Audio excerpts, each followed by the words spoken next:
become the kind of leader whom people would follow voluntarily, even if you had no title or position. I have to tell you that Dr. Patricia is that kind of leader that we followed from day one. It's difficult to lead. Leadership is energy intensive.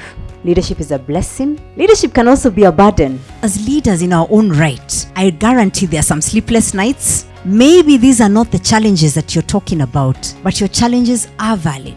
Take a moment to share what has been on your mind, what has kept you awake at night in 2024.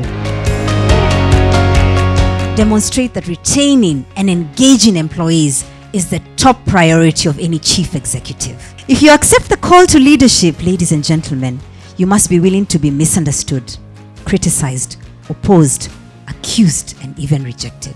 When you have time, ladies and gentlemen, use your time wisely. And sometimes these big jobs just get us distracted, isn't it? We get so caught up in the corporate rat race, in covering our backs, that we even lose ourselves, isn't it? But today I want to call you in, not call you out, and remind you it's 4,000 weeks. What if today you choose to become an undistracted leader? Let me introduce you to 6 people that could be your catalysts, could be your disablers, could be your enablers. The first one, the customer, your board. Second group of people, your executive team, another group that is an important team. Your team, people call them subordinates, I call them collaborators. Do they see your leadership role as an opportunity for them to rise up? Family, what is the culture within your families? And the last person who really matters is you.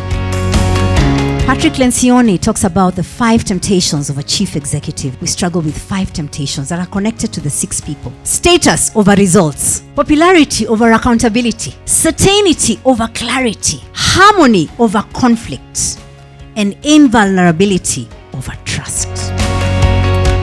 Allow me to introduce you to a model that I designed just for you. Because if you do not conquer yourself, you will be conquered by self. So let me introduce you to Conquers. The undistracted leader conquers daily. A leader's legacy is only as strong as the foundation they leave behind, that allows others to continue to advance the organization, their team, their family, whatever you want to replace organization with in their name. In other words, the values that you choose.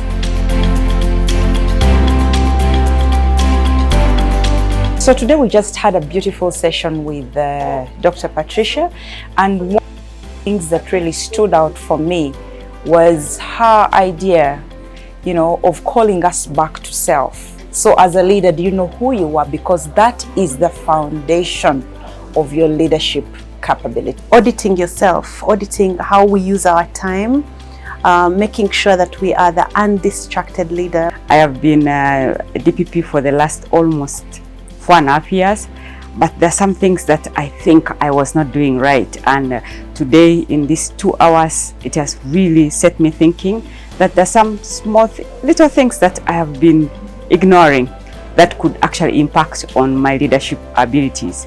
So I am thinking that going forward there are certain things that I have to do differently. How can things be better for you as an individual? Are you taking time off to think about your life? What are those things that have gone well? What are those things that haven't gone well? What can you do better? So for me, it has been very much reflective, and I would like to appreciate Dr. Patricia Morgami for getting us, because as leaders, we never have time to think about ourselves.